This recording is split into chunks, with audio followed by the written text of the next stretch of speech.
ನಮಸ್ಕಾರ ವೀಕ್ಷಕರೇ, ಕರ್ನಾಟಕ ನ್ಯೂಸ್ನ ವಿಶೇಷ ಕಾರ್ಯಕ್ರಮಕ್ಕೆ ಸ್ವಾಗತ. ನಾನು ಸ್ಮಿತಾ ಸತ್ಯಪ್ರಕಾಶ್. 4 ವರ್ಷದಲ್ಲಿರುವಾಗಲೇ ಅಪಘಾತದಲ್ಲಿ ಎಡಗಾಲನ್ನ ಕಳೆದುಕೊಂಡಂತಹ ಬಾಲೆ ಮುಂದೆ ಸ್ಕಾಟ್ಲೆಂಡ್ನ ಗ್ಲಾಸ್ಗೋ ಕಾಮನ್ವೆಲ್ತ್ ಕ್ರೀಡಾಕೂಟದಲ್ಲಿ ಕರ್ನಾಟಕದಿಂದ ಆಯ್ಕೆಯಾದಂತಹ ಏಕೈಕ ಪ್ಯಾರಾ ಅಥ್ಲೀಟ್. ಆಯ್ಕೆಯಾದದ್ದು ಮಾತ್ರವಲ್ಲದೆ ಶಾರ್ಟ್ ಪುಟ್ ಸ್ಪರ್ಧೆಯಲ್ಲಿ ಕಂಚನ್ನು ಗೆದ್ದು ಭಾರತದಿಂದಾಚೆಗೂ ಕರ್ನಾಟಕದ ಕಂಪನ್ನ ಪಸರಿಸಿದಂತಹ ಕ್ರೀಡಾ ಚಿಲುಮೆ ಅಂತಾನೆ ಹೇಳ್ಬಹುದು. ನಿಮ್ಗೆ ಈಗಾಗಲೇ ನಾನು ಯಾರ ಬಗ್ಗೆ ಮಾತಾಡ್ತಾ ಇದ್ದೀನಿ ಅನ್ನೋದು ಗೊತ್ತಾಗಿರ್ಬಹುದು ವೀಕ್ಷಕರೇ. ಹೌದು, ಸ್ಕಾಟ್ಲೆಂಡ್ ನಲ್ಲಿ ನಡೆದಂತಹ ಗ್ಲಾಸ್ಗೋನ ಕಾಮನ್ವೆಲ್ತ್ ಕ್ರೀಡಾಕೂಟದಲ್ಲಿ ಕಂಚಿನ ಪದಕವನ್ನ ಗೆದ್ದಂತಹ ನಮ್ಮ ಮೈಸೂರಿನ ಹೆಣ್ಣು ಮಗಳ ಬಗ್ಗೆ. ಛಲ ಹೊಂದಿದ್ದರೆ ಸಾಕು, ಎಂತಹ ವಿಧಿಯನ್ನು ಕೂಡ ಮೀರಿಸಿ ಗೆಲ್ಲಬಹುದು ಅನ್ನೋದನ್ನ ಸಾಧಿಸಿ ತೋರಿಸಿಕೊಟ್ಟಂತಹ ನಮ್ಮ ಮೈಸೂರು ಜಿಲ್ಲೆಯ ಕೆಆರ್ ನಗರ ತಾಲೂಕಿನ ಕಂಚುಗಾರಕೊಪ್ಪಲು ಗ್ರಾಮದ ಛಲಗಾತಿ ಶಿಲ್ಪಾ KS ಶೈಲಾ ಅವರ ಬಗ್ಗೆ.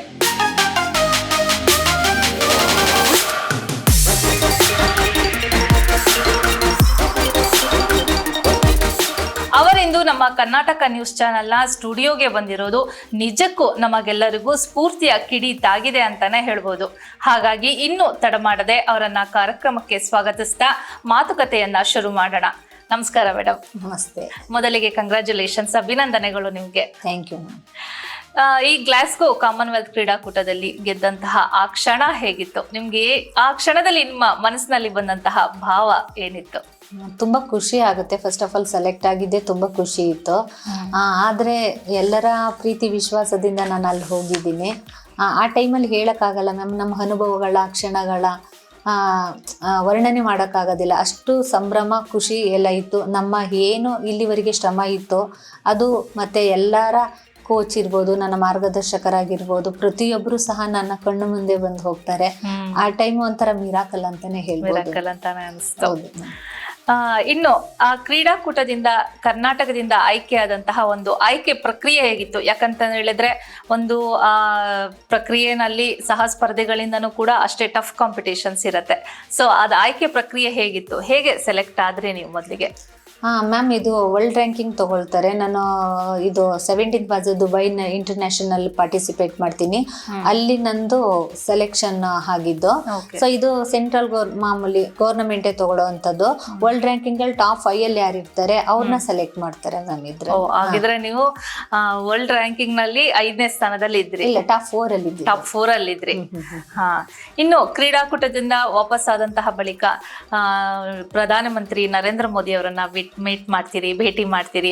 ಅಲ್ಲಿ ಅವರು ನಿಮ್ಮನ್ನೆಲ್ಲ ಸ್ಪರ್ಧೆಗಳನ್ನೆಲ್ಲ ನೀವು ಮಾಡಿದಂತಹ ಸಾಧನೆ ಬಗ್ಗೆ ಶ್ಲಾಘನೆ ಮಾಡ್ತಾರೆ.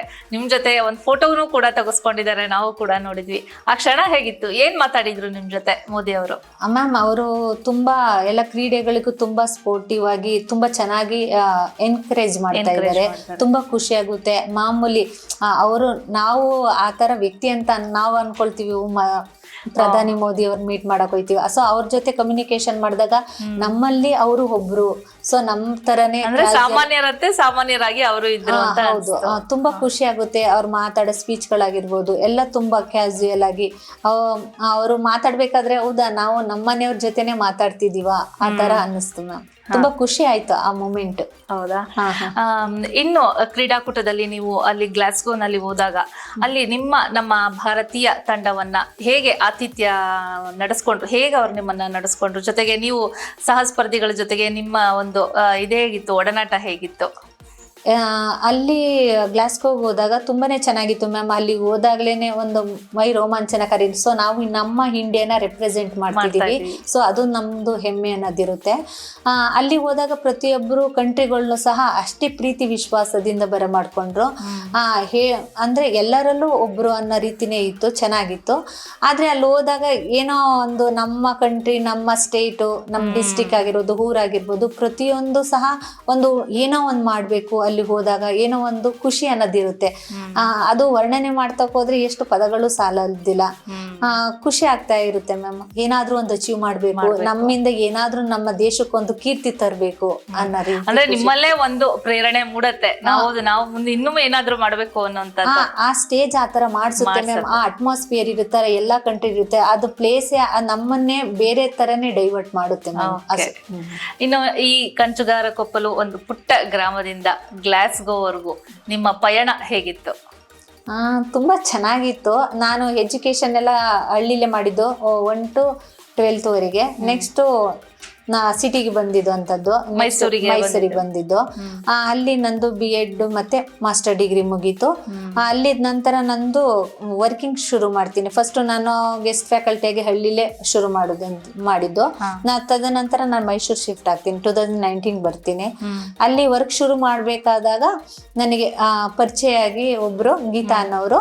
ಅಲ್ಲಿಂದ ನನ್ನ ಜರ್ನಿ ಶುರುವಾಗುತ್ತೆ, ಸ್ಪೋರ್ಟ್ಸ್ ಜರ್ನಿ. ನಂದು ಎಜುಕೇಶನ್ ಕಂಪ್ಲೀಟ್ ಆದ್ಮೇಲೆ ಸ್ಪೋರ್ಟ್ಸ್ ಜರ್ನಿ ಶುರುವಾಗುತ್ತೆ. ಅಂದ್ರೆ ನೀವು ಕೆಲ್ಸಕ್ಕೆ ಹೋಗಕ್ಕೂ ಮುಂಚೆ ಶುರು ಆಯ್ತಾ ಅಥವಾ ಕೆಲ್ಸಕ್ಕೆ ಸೇರಾದ್ಮೇಲೆ? ಇಲ್ಲ, ಕೆಲ್ಸಕ್ಕೆ ಸೇರಾಗಿತ್ತು ಮ್ಯಾಮ್. 2018 ಅಲ್ಲೇ ಜಾಯ್ನ್ ಆಗಿದ್ದು. 2019 ಅಲ್ಲಿ ನನಗೆ ಪರಿಚಯ ಆಗಿದ್ದಲ್ಲಿ.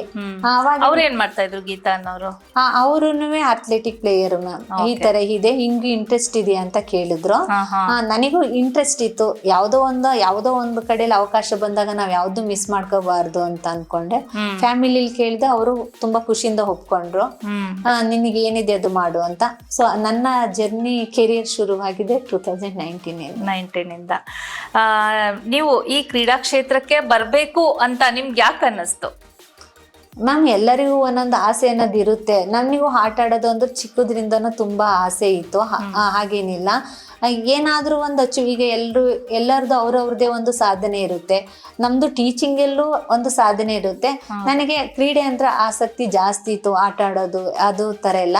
ಒಂದು ಆಪರ್ಚುನಿಟಿ ಸಿಕ್ಕಿದಾಗ ಏನಕ್ಕೆ ಅದನ್ನ ನಾವು ಬಳಸ್ಕೋಬಾರ್ದು ಅನ್ನೋದು ನನ್ನ ಮನಸ್ಸಿನಲ್ಲಿತ್ತು.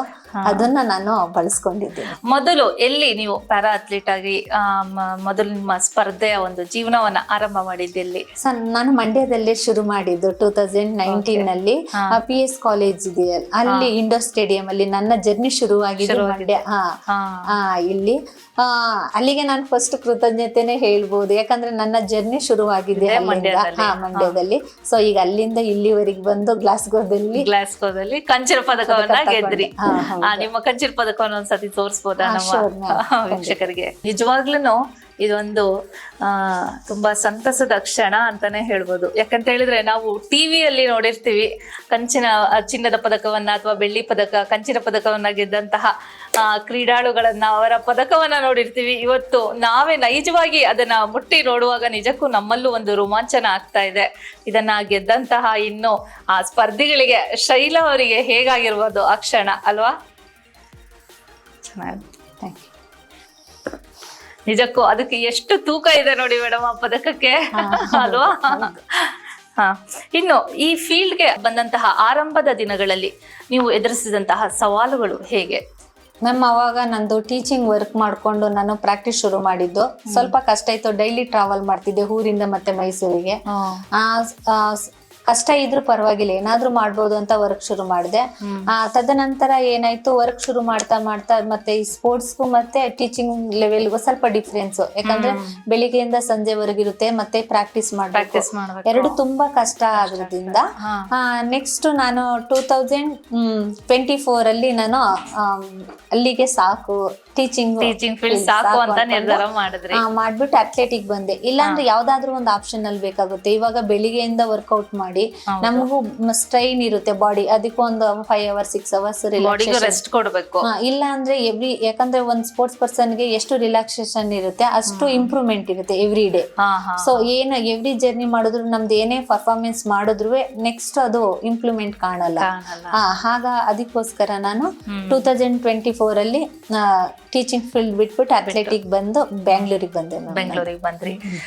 ಈ ಸ್ಪೋರ್ಟ್ಸ್ ಫೀಲ್ಡ್ ಅಂತ ಬಂದಾಗ ಫಸ್ಟಿಗೆ ಬರೋದೆ ಫೈನಾನ್ಷಿಯಲ್ ಒಂದು ಸಪೋರ್ಟ್, ಆರ್ಥಿಕ ಬೆಂಬಲ ಇಲ್ಲ ಅಂತಂದ್ರೆ ನಿಜಕ್ಕೂ ಹಲವಾರು ಜನ ಪಾಪ ಆರ್ಥಿಕ ಬೆಂಬಲ ಇಲ್ದೇನೆ ಅರ್ಧಕ್ಕೆ ಅವರ ಒಂದು ಜರ್ನಿಯನ್ನ ನಿಲ್ಲಿಸುವಂತಹ ಒಂದು ಸನ್ನಿವೇಶಗಳಿದೆ. ಈ ಅವಧಿಯಲ್ಲಿ ನಿಮಗೆ ಬೆಂಬಲವನ್ನ ಹೇಗೆ ಯಾರು ಸಪೋರ್ಟ್ ಮಾಡಿದ್ರು? ಆರ್ಥಿಕ ಬೆಂಬಲವನ್ನ ನೀಡಿದಂತವ್ರ ಬಗ್ಗೆ ನೆನೆಸ್ಕೊಡ್ಬೋದಾ? ಮ್ಯಾಮ್, ನಾನು ಅಂದ್ರೆ ಈ ಟೀಚಿಂಗ್ ಅಲ್ಲಿ ಸಿಟ್ಟಿಂಗ್ ವಾಲಿ ಬಂದೆ. ಅಲ್ಲಿ ಕೋಚ್ ಆಗಿ ಫಸ್ಟ್ ಸಿಟ್ಟಿಂಗ್ ವಾಲಿಬಾಲ್ ಇದು ರಾಘವೇಂದ್ರ SGS ಸರ್ ಅಂತಿದ್ರು. ಅವ್ರು ನನ್ನ ಕರ್ಕೊಂಡ್ ಬಂದಿದ್ದೆ ಅಲ್ಲಿಂದ ಒಂದ್ ಸ್ವಲ್ಪ ಮೋಟಿವೇಶನ್ ಮಾಡಿ. ಏನಕ್ಕೆ ಅಂತಂದ್ರೆ ಗ್ರೂಪ್ ಇವೆಂಟ್ ಇರ್ಲಿ, ಅಥ್ಲೆಟಿಕ್ ಇವೆಂಟ್ ಸಿಂಗಲ್ ಇವೆಂಟ್, ನಿನ್ನಲ್ಲಿ ಕೇಪಬಿಲಿಟಿ ಇದೆ, ನಾನು ನೋಡಿದೀನಿ, ಅದ್ರಲ್ಲಿ ಸೋಲು ಗೆಲುವು ಅನ್ನೋದಿದು ನೀನೇ ತಗೋಬಹುದು. ಅದೊಂದ್ ಸ್ವಲ್ಪ ಮೋಟಿವೇಶನ್ ಮಾಡಿ ನನ್ನನ್ನ ಇದು ಮಾಡಿದ್ರು. ಓಕೆ ಅಂತ ಅಲ್ಲಿಂದ ಬಂದಾದ್ಮೇಲೆ ಅವರಿಗಿಂತ ಇನ್ನೊಂದ್ ಸ್ವಲ್ಪ ಅತ್ಯುತ್ತಮ ಕೋಚ್ ಬೇಕು ಅನ್ಕೊಂಡು ನಾನು ಬ್ಯಾಂಗ್ಳೂರ್ ಬಂದಾಗ SD ಇಶಾಂತ್ ಸರ್ ಅಂತ ನನ್ನ ಕೋಚ್, ಅಥ್ಲೆಟಿಕ್ ಕೋಚ್. ಅವ್ರು ಎಲ್ಲಿರೋದು? ಬ್ಯಾಂಗ್ಳೂರಲ್ಲೇ ಇರೋದು ನಾನು. ಅವರು ನನಗೆ ಟ್ರೈನಿಂಗ್ ಕೊಟ್ಟಿದ್ದು 2024 ಇಂದ. ಅವರು ಶ್ರಮದಿಂದ ನಾವು ಎವ್ರಿ ಡೇ ಮಾರ್ನಿಂಗ್ ಮತ್ತೆ ಈವ್ನಿಂಗ್ ಪ್ರಾಕ್ಟೀಸ್ ಮಾಡ್ಕೊಂಡು ಬಂದು ಏನು ಅದೇ ಟೈಮಲ್ಲಿ ನಮ್ದು ಈ ಶಾರ್ಟ್ ಪುಟ್ ಅಲ್ಲಿ ಪ್ಯಾರಾದಲ್ಲಿ ಏನಂತಂದ್ರೆ ಇಂಟರ್ನ್ಯಾಷನಲ್ ಕ್ಯಾಟಗರಿ ಅಂತ ಇರುತ್ತೆ ಮ್ಯಾಮ್ ನಮಗೆ. ಅದು ಕ್ಯಾಟಗರಿ ಮಾಡ್ಬೇಕಂದ್ರೆ ಫೈನಾನ್ಷಿಯಲ್ ಇಸ್ ವೆರಿ ಇಂಪಾರ್ಟೆಂಟ್. ಆ ಸಮಯದಲ್ಲಿ ನನಗೆ ಸತ್ಯ ಸರ್ ಅಂತ ಇದ್ರು, ಅವ್ರು ನನ್ಗೆ ಸ್ವಲ್ಪ ಹೆಲ್ಪ್ ಮಾಡಿದ್ರು. ಅದೇ ಸಂದರ್ಭದಲ್ಲಿ ನನಗೆ ಸ್ಪಾನ್ಸರ್ ಅಂತ ಇಲ್ಲಿ ಮಂಡ್ಯ ಜಿಲ್ಲೆಯಲ್ಲಿ ಸನ್ಫ್ಲವರ್ ಆಯಿಲ್ ಮ್ಯಾನೇಜ್ಮೆಂಟ್ ಅವರು ನನಗೆ ಆ ಸಮಯದಲ್ಲಿ 50,000 ಕೊಟ್ಟಿದ್ರು. ಅದು ನನಗೆ ಸ್ಪಾನ್ಸರ್, ನನಗೆ ಇಷ್ಟು ಜರ್ನಿಲಿ ಸ್ಪಾನ್ಸರ್ ಮಾಡಿದಂತವ್ರು ಅಂದ್ರೆ ಅವ್ರೊಬ್ರೇನೆ. ಅದು ಬಿಟ್ರೆ ನನಗೆ ಇನ್ನ ಫೈನಾನ್ಷಿಯಲ್ ತುಂಬಾ ಶ್ರಮ ಇದ್ರು ನನಗೆ ನಮ್ಮ ಕೋಚ್ ಗಳಾಗಿರ್ಬೋದು, ರಾಘವೇಂದ್ರ ಸರ್ ಆಗಿರ್ಬೋದು, ಇವರು ನನ್ನ ಫ್ರೆಂಡ್ಸ್, ನನ್ನ ಫ್ಯಾಮಿಲಿ ಸ್ವಲ್ಪ ಹೆಲ್ಪ್ ಮಾಡಿದ್ರು. ಈಗ ಬಂದಾಗಿದೆ, ಈಜಲೇಬೇಕಲ್ವಾ ಮ್ಯಾಮ್, ಕಷ್ಟಪಟ್ಟು ಕೇಳಿದಾಗ ಹೋಗಿದೆ, ಇನ್ನು ಈಜಲೇಬೇಕಿತ್ತು ಮುಂದಕ್ಕೆ. ಹಾಗಾಗಿ ಶ್ರಮ ಪಟ್ಟು ಬಂದಿದೀವಿ. ಯಾರಾದ್ರೂ ಸ್ಪಾನ್ಸರ್ ಅನ್ನೋದು ಸಿಕ್ಕಿದ್ರೆ ನಮ್ಗೆ ಇನ್ನೊಂದ್ ಸ್ವಲ್ಪ ಹೆಲ್ಪ್ ಆಗ್ತಿತ್ತು ಆ ಟೈಮಲ್ಲಿ. ಆದ್ರೆ ಯಾರು ಸಿಗ್ಲಿಲ್ಲ, ಏನು ಮಾಡಕ್ಕಾಗಿಲ್ಲ. ಬಂದಾದ್ಮೇಲೆ ಕಷ್ಟ. ಈಗ ರಾಜ್ಯ ಸರ್ಕಾರದಿಂದಾಗ್ಲಿ ಕೇಂದ್ರ ಸರ್ಕಾರದಿಂದಲೂ ಆಗ್ಲಿ ನಿಮ್ಗೆ ಏನ್ ಸಪೋರ್ಟ್ ಸಿಗ್ಲಿಲ್ಲ? ಯಾರ್ದು ಸಪೋರ್ಟ್ ಇಲ್ಲ ಮ್ಯಾಮ್. ಅದೇ ಮಾಮೂಲಿ ನಮ್ಮ ಸ್ವಂತದಿಂದನೇ ಆತರ ಬಂದಿದ್ದು.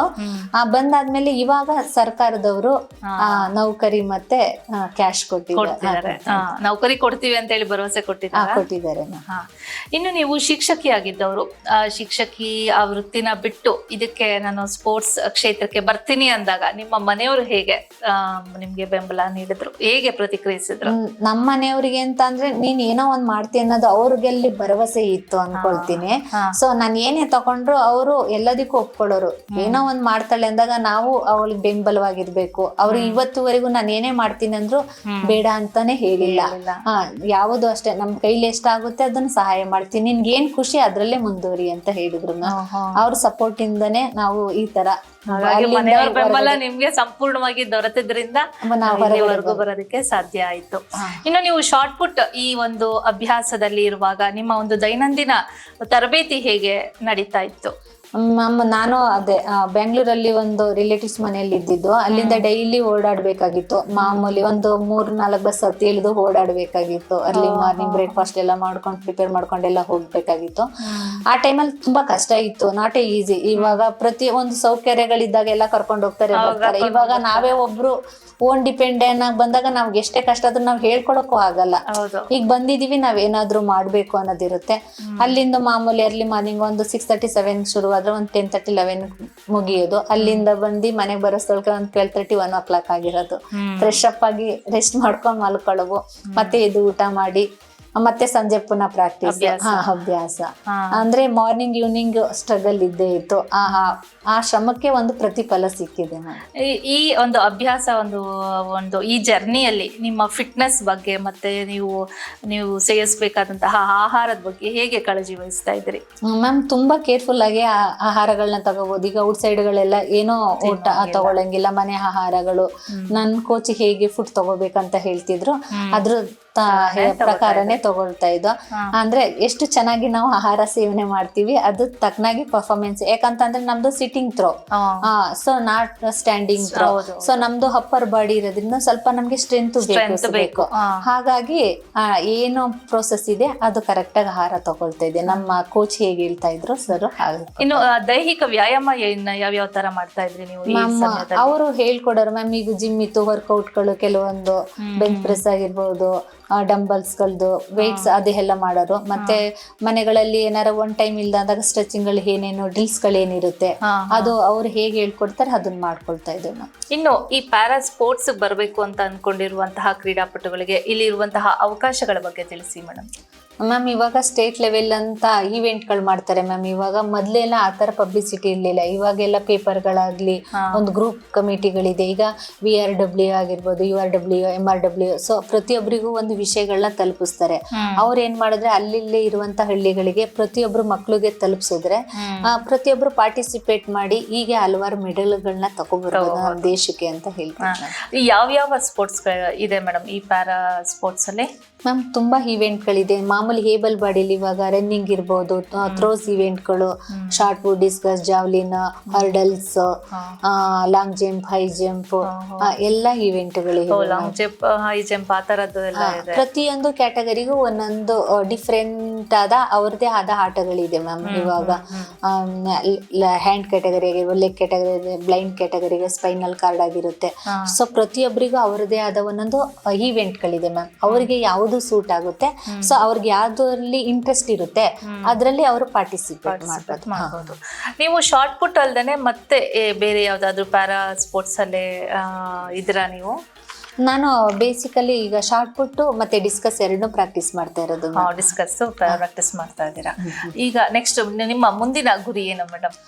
ಈಗ 2028ಗೆ USA ನಲ್ಲಿ ಒಲಿಂಪಿಕ್ ಇದೆ ಮ್ಯಾಮ್. ಅದರಲ್ಲಿ ನಾನು ಗೋಲ್ಡ್ ಮೆಡಲ್ ಅಚೀವ್ಮೆಂಟ್ ಮಾಡಿ ನಮ್ಮ ದೇಶಕ್ಕೆ ಒಂದು ಕೀರ್ತಿ, ನಮ್ಮ ರಾಜ್ಯಕ್ಕೆ ಆಗಿದ್ದು ಕಂಚುಗಾರ ಕೊಪ್ಪಳಕ್ಕೆ ಒಂದು ಹೆಮ್ಮೆ ತರಬೇಕು ಅಂತ ಅನ್ಕೊಂಡಿದ್ದೀನಿ. ಹೌದು ಮ್ಯಾಮ್, ಖುಷಿ.